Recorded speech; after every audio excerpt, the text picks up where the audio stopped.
Bueno, buen día a todos. ¿Cómo están? Buen día, Maxi, ¿cómo va? Bien, ¿cómo va? Todo bien. Bueno, estamos vos y yo, por lo menos. Sí, sí, sí. Eh, bueno, vamos a empezar, son 8:05. Vamos a empezar con la clase de hoy. A ver si puedo.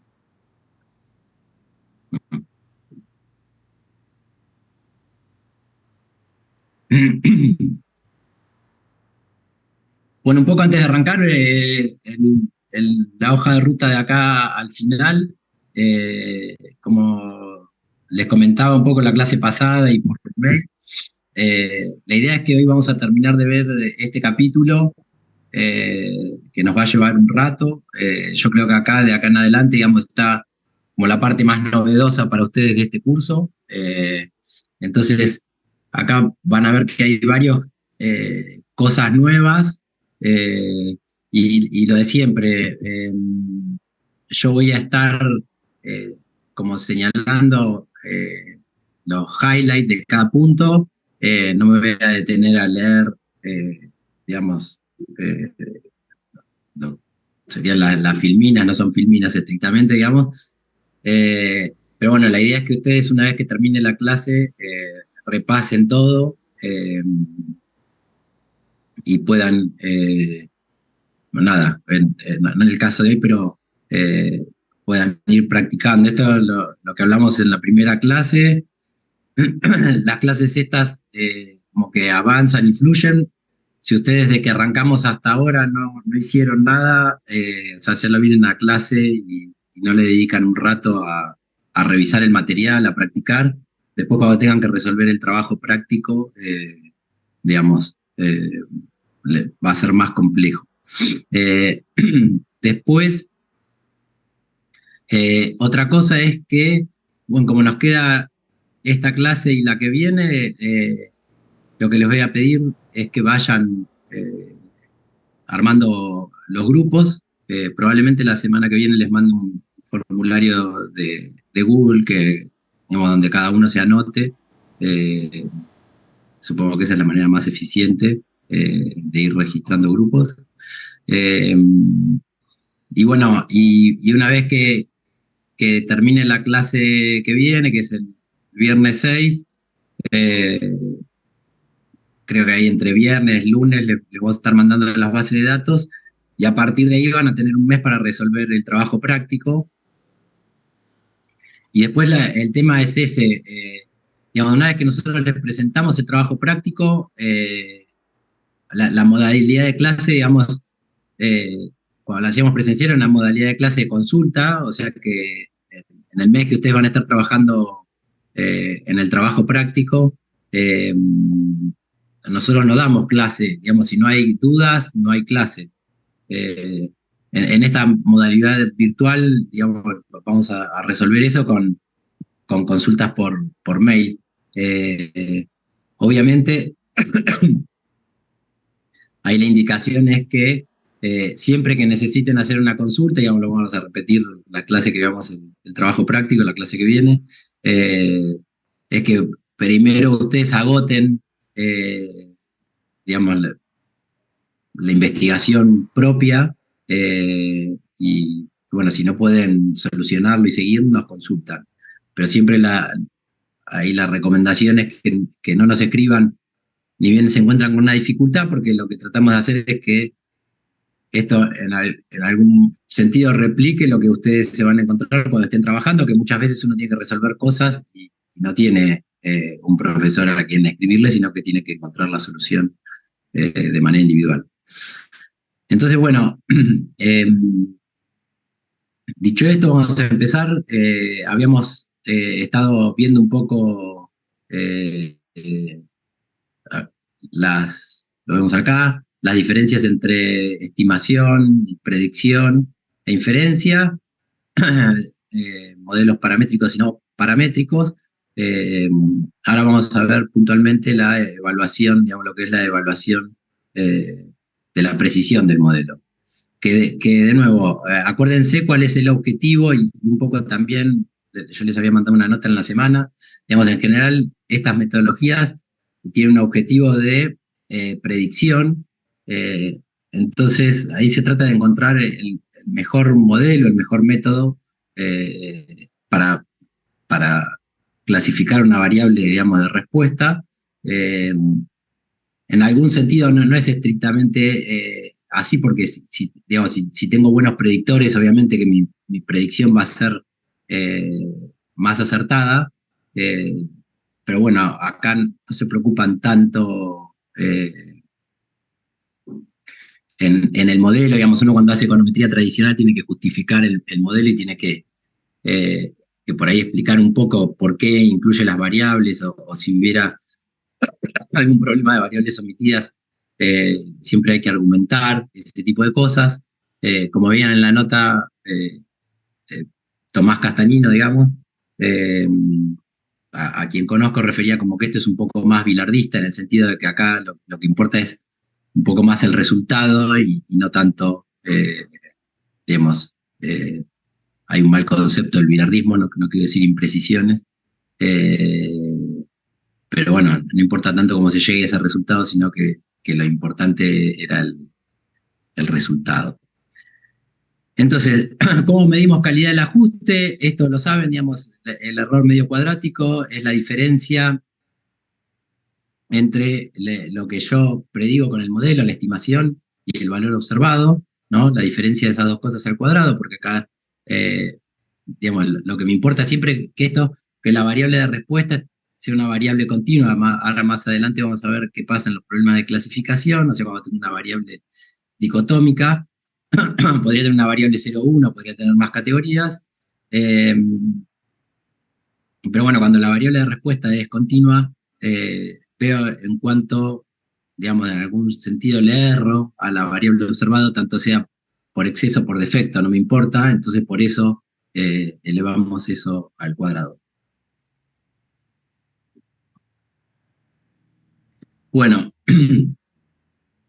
acá dice que el error medio cuadrático se calcula usando los datos de entrenamiento, pero acuérdense que lo que hablamos en la clase pasada, digamos que acá en general uno lo que está interesado es en medir los errores en una base que no fue utilizada para entrenar el modelo, sino que uno está interesado en la precisión de las predicciones, como dice acá, cuando aplicamos el método a los datos de test, que no fueron vistos antes por el modelo. Acuérdense que ustedes lo que van a estar haciendo en el caso de, tanto sea, esto aclaración, digamos, cuando les pase las bases de datos puede ser tanto default o podría ser alguna base de datos que tenga fraudes en tarjeta de crédito. En definitiva, digamos, la esencia, la idea es trabajar con cuestiones vinculadas al credit scoring, pero la esencia del problema es la misma y a nosotros nos permite tener más bases de datos, digamos, para repartir. En sí el ejercicio que van a estar haciendo es esencialmente el mismo. Entonces acuérdense que si yo tengo un banco, digamos, en el caso que estamos trabajando, digamos, que quiere que yo prediga la probabilidad de default de los clientes, lo quiere hacer sobre clientes de su cartera actual, no le interesa cuán bien predigo el default en clientes que ya hicieron default. Eso no me sirve para nada. Y si fuera algo mucho más relevante, como la probabilidad de alguna enfermedad o algo, nada, lo mismo. Entonces, y además vamos a ver alguna característica de cómo se comporta el error medio cuadrático, ya sea en datos de entrenamiento como en datos de test, en los gráficos más abajo. Entonces, lo que realmente nos interesa minimizar es el error en esta muestra en datos de test, que acá se define como I0, una observación en la muestra de test. Bueno, este par ordenado I0, X0 tiene que ver con esa muestra. Acá dice, ¿qué sucede? Y acá es donde empieza a haber algunos conceptos un poco más nuevos. Dice, ¿qué sucede si se elige en base al error medio cuadrático de training? El tema es que no hay garantía que el método con el error medio cuadrático de entrenamiento más bajo también sea el que tenga el error medio cuadrático en test más bajo. Entonces, acuérdense que siempre ese es el problema que nosotros queremos resolver. Entonces, por eso a nosotros no nos sirve trabajar con el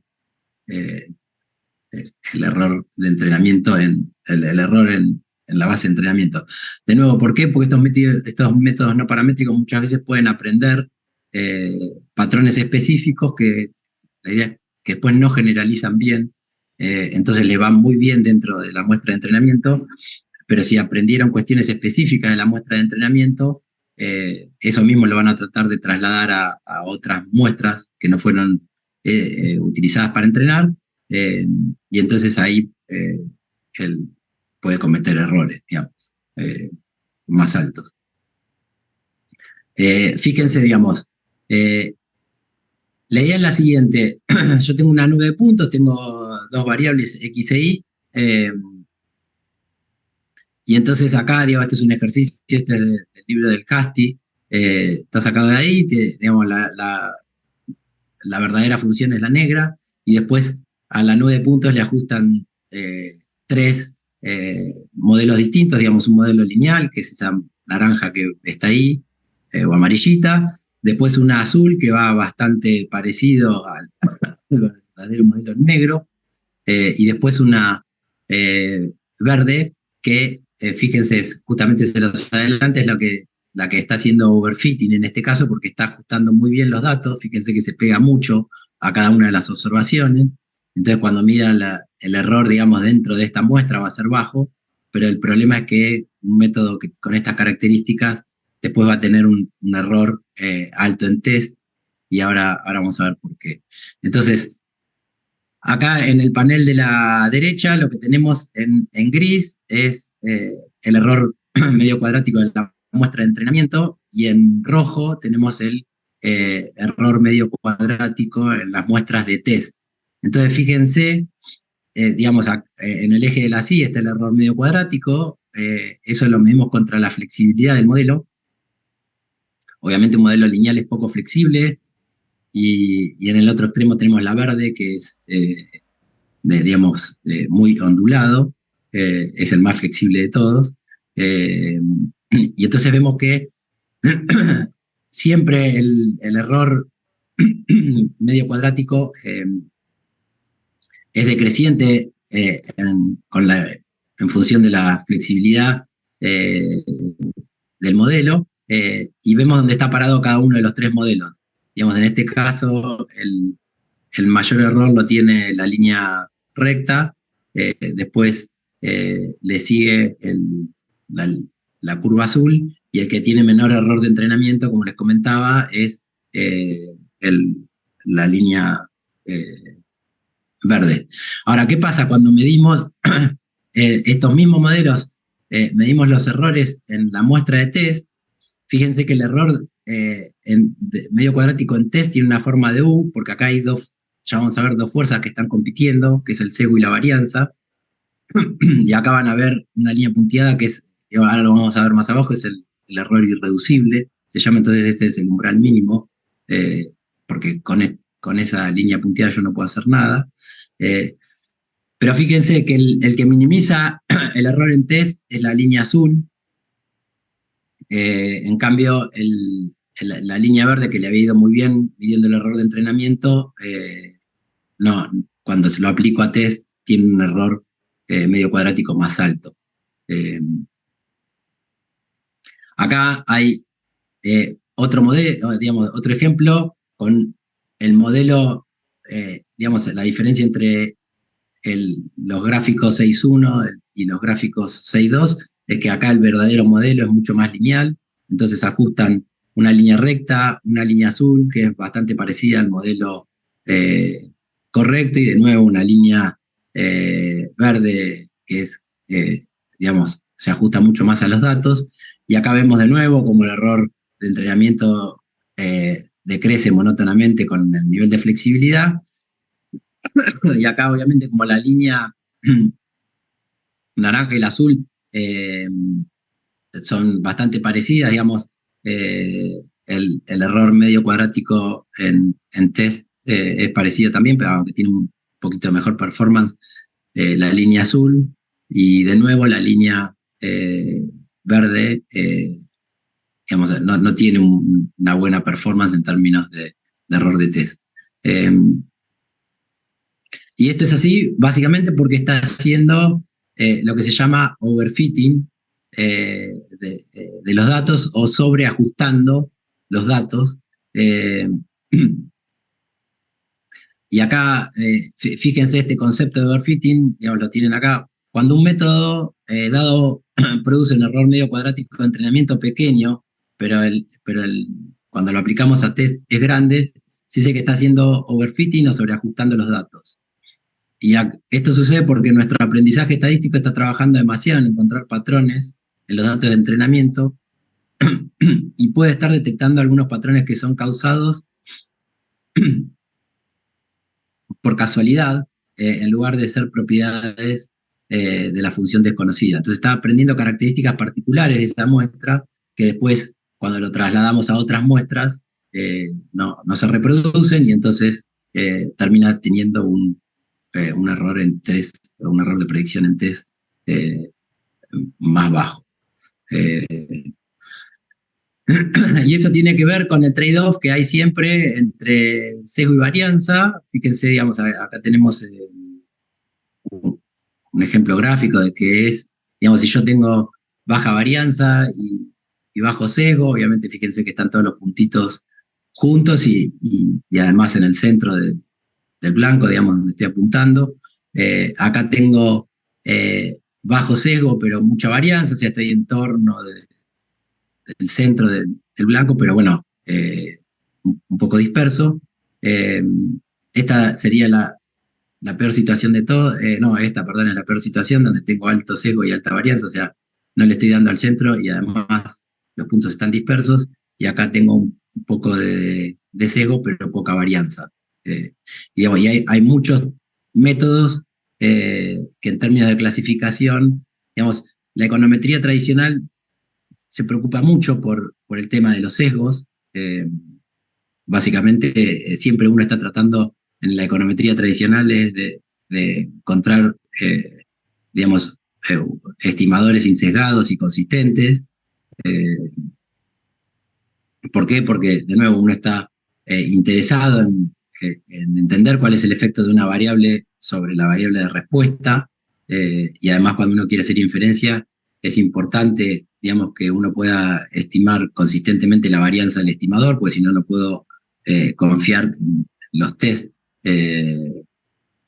usuales, eh, y entonces, digamos, es lo que en general vemos en los cursos de econometría. Bueno, acá están, como hay un trade-off entre sesgo y varianza, que vamos a ver, digamos, muchas veces acá están dispuestos a sacrificar un poco el tema del sesgo, digamos, en pos de reducir mucho la varianza, y eso puede mejorar mucho las estimaciones.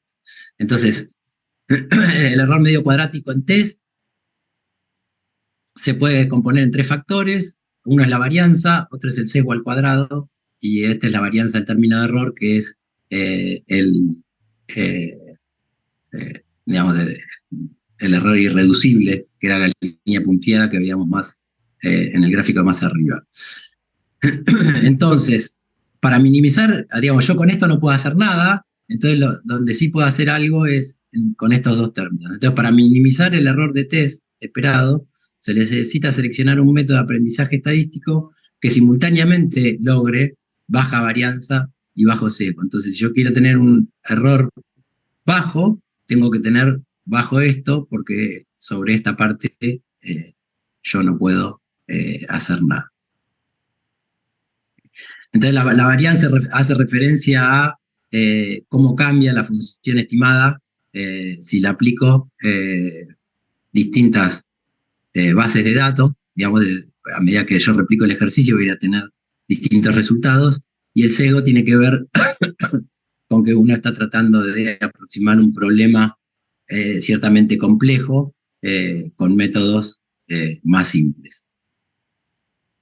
Y acá esto es muy importante, dice, como regla general, a medida que se utilizan métodos más flexibles, lo que veíamos más arriba, la varianza aumenta y el sesgo disminuye. Entonces, porque ustedes van a ver en los métodos que vienen hacia abajo, uno tiene lo que se llama hiperparámetros, que, que determinan, digamos, algunas cuestiones al momento de correr el algoritmo, y entonces uno tiene que calibrar esos hiperparámetros. Hay distintas formas de hacerlo, pero no, digo, calibrar un hiperparámetro es darle un valor, y obviamente que el resultado va a depender del valor de los hiperparámetros que yo elija. Entonces, en definitiva, lo que uno hace cuando digamos, calibra esos hiperparámetros es encontrar el valor que le permita obtener el modelo que minimice el error medio cuadrático en esa muestra de test.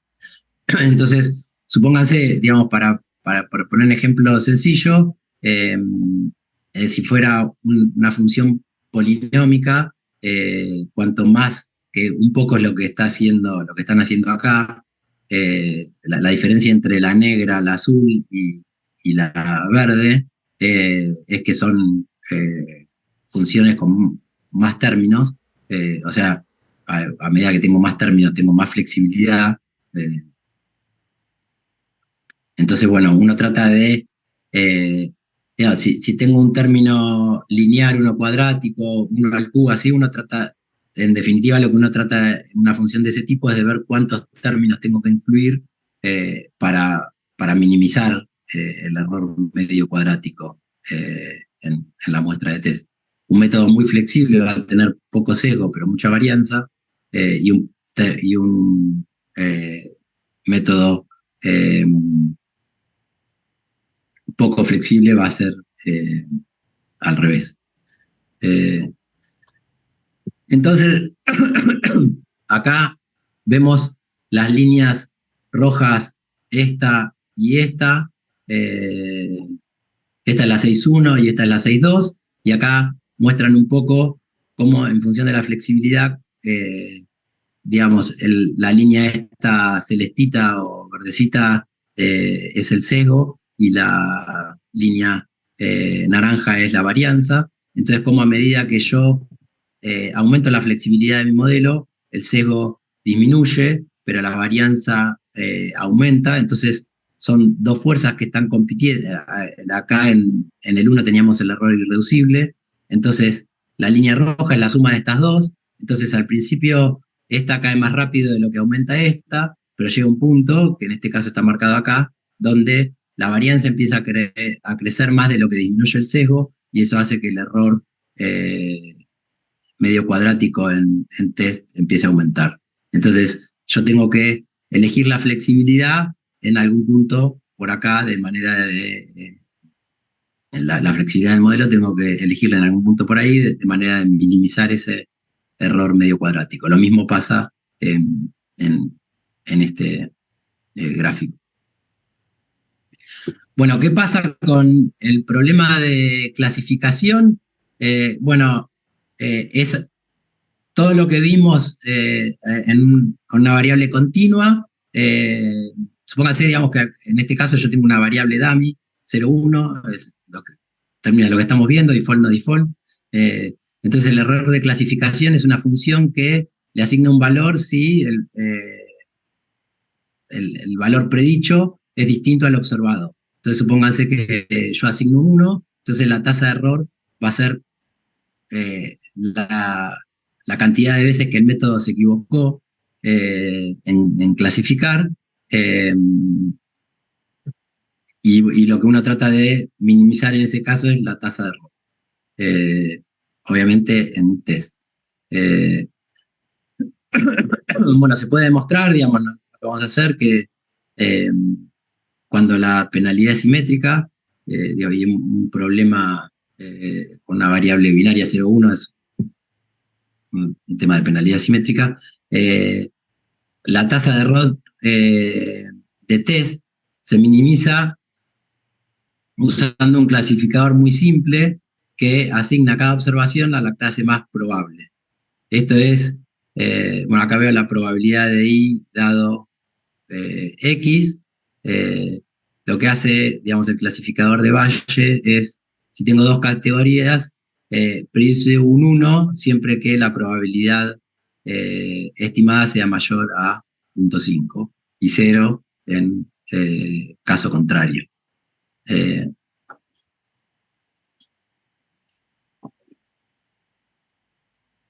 Y acá vamos a ver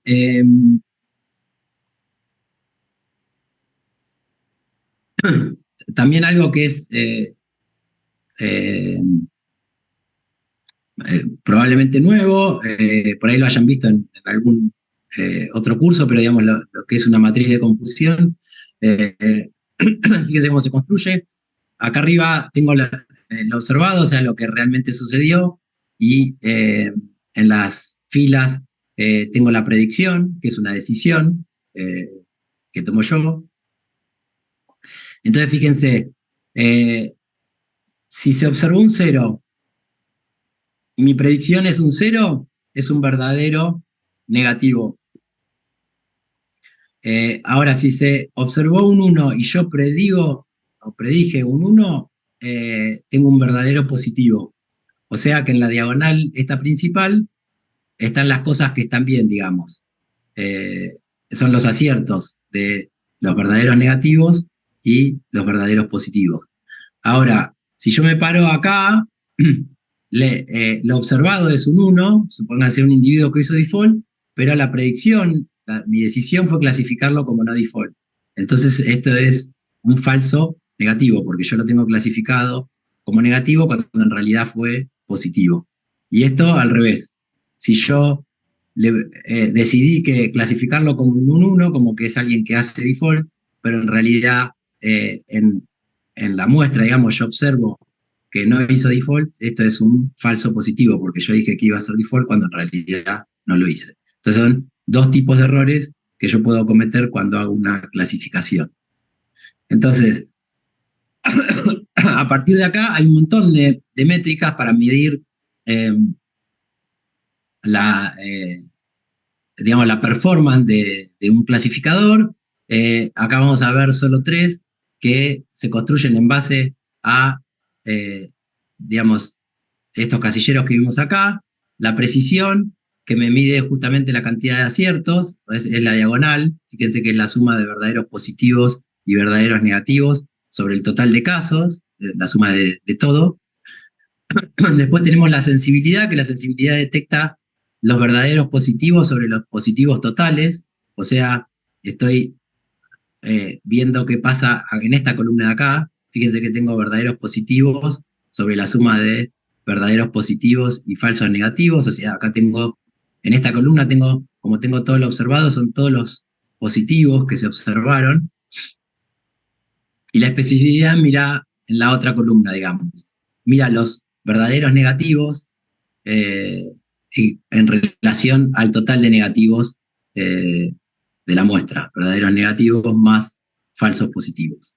Eh, entonces, muchas veces lo que uno está interesado en que la precisión sea alta, es decir, que tenga digamos, la proporción de verdaderos negativos y verdaderos positivos sea alta en relación al total, pero también importan la sensibilidad y la especificidad, porque fíjense, digamos, hay un problema de clases desbalanceadas muchas veces, depende del problema que esté atacando, pero por ejemplo, si uno está viendo default por definición, es un problema donde hay clases desbalanceadas porque siempre, digamos, la base de clientes de un banco, eh, la tasa de incumplimiento es baja, porque si no el banco se fundiría, y un poco la función del banco es elegir, un poco el negocio está en encontrar buenos deudores. Entonces, fíjense qué pasa cuando las clases están muy desbalanceadas.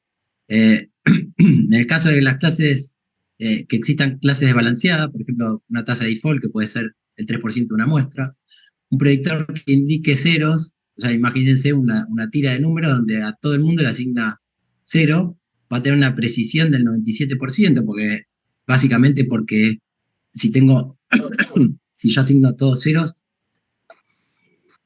acá voy a agarrar a los verdaderos negativos, los voy a agarrar a todos, pero después de estos verdaderos positivos no voy a agarrar a nadie. O sea que voy a tener una precisión del 97%, que debería ser un umbral base, porque ese es un clasificador trivial. Va a tener una especificidad del 100%, voy a agarrar a todos los verdaderos negativos sobre el total, eh, pero va a tener una sensibilidad de 0. ¿Por qué? Porque la sensibilidad mide a los verdaderos positivos sobre el total de positivos. Como no voy a, digamos, le puse a todos un 0, eh, no, va a tener baja sensibilidad. Que es justamente, digamos, lo que estamos tratando de averiguar o de detectar. Eh, entonces, eh, por eso, digamos, en general hay que prestar atención a las 3 medidas. Un buen método no solo va a tener una buena precisión, sino que también tiene que tener buena sensibilidad y buena especificidad. Y una forma más amplia de ver, digamos, cómo analizar eh, la performance, digamos, de un método de clasificación es a través de la curva ROC, eh, que, que viene de Raysaber Operating Characteristics, que es un término de la comunicación. Fíjense, el tema, si yo fijo un umbral, yo de nuevo estoy analizando, estimo la probabilidad de default, pongo un umbral de 0,5, si tengo la probabilidad mayor a 0,5 le pongo un 1, si tengo la probabilidad menor a 0,5 les pongo un 0, y eso me va a dar mis predicciones 0, 1. Ahora, eso es como una foto en un momento del tiempo. Si yo decidiera cambiar ese umbral, digo, bueno, les voy a poner un 1 a los que tengan una probabilidad de default mayor a 0,3, no 0,5, cambio el umbral.